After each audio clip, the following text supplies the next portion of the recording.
La bordure high cord, c'est cette finition qu'on trouve généralement aux extrémités de l'ouvrage, soit en bas, soit sur l'encolure, soit au niveau des emmanchures, et qui permet du coup de créer ce petit rouleau qui a une visée esthétique et qui se tient bien également et est assez solide.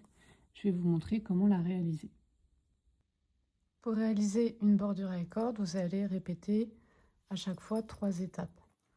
Avant de commencer la bordure high cord et du coup le rabattage, vous allez monter des mailles à la française afin de commencer à réaliser le rouleau. Là, en l'occurrence, pour mon top berlin, je vais rabattre les mailles du bas de l'ouvrage. Donc, je n'ai pas avant monté des mailles. Je récupère juste celles qui se trouvent sur mon aiguille. Et mon rabattage en high cord se fait avec 2 mailles. Donc, je vais monter 2 mailles. Pour cela, je vais les monter à la française. Avec mon aiguille droite, je pique dans la maille qui se trouve sur l'aiguille gauche, comme une maille en droit. Je réalise une maille en droit, mais surtout, je ne viens pas faire tomber la boucle qui se trouve sur l'aiguille gauche. Et ensuite, je tire la boucle que je viens de réaliser et je la récupère avec mon aiguille gauche de l'avant vers l'arrière. Et je tire. J'en réalise une seconde.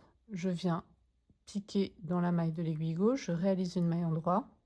Je ne fais pas tomber le brin qui se trouve sur l'aiguille gauche. Je tire sur la boucle à droite et je la récupère avec l'aiguille gauche de l'avant vers l'arrière. Voilà, j'ai monté mes 2 mailles. Je vais pouvoir du coup réaliser les 3 étapes nécessaires au rabattage en high cord. Généralement pour le rabattage en high cord, on vous dit tricoter 1 ou 2 ou 3 mailles, puis ensuite tricoter 2 mailles ensemble par le brin arrière. Ça dépend en fait de la grosseur que vous souhaitez pour votre rouleau. Là en l'occurrence pour le top berlin, c'est un tout petit rouleau, donc je ne vais tricoter qu'une maille, donc je tricote une maille, avant de tricoter 2 mailles ensemble par le brin arrière. Pour tricoter 2 mailles ensemble par le brin arrière, avec mon aiguille droite, je pique au centre de mes 2 mailles, des 2 mailles qui suivent sur l'aiguille gauche, et j'amène mon aiguille vers l'arrière. Je tricote ces 2 mailles ensemble.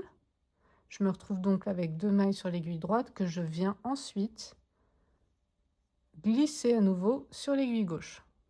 Je recommence. Je tricote une maille en droit.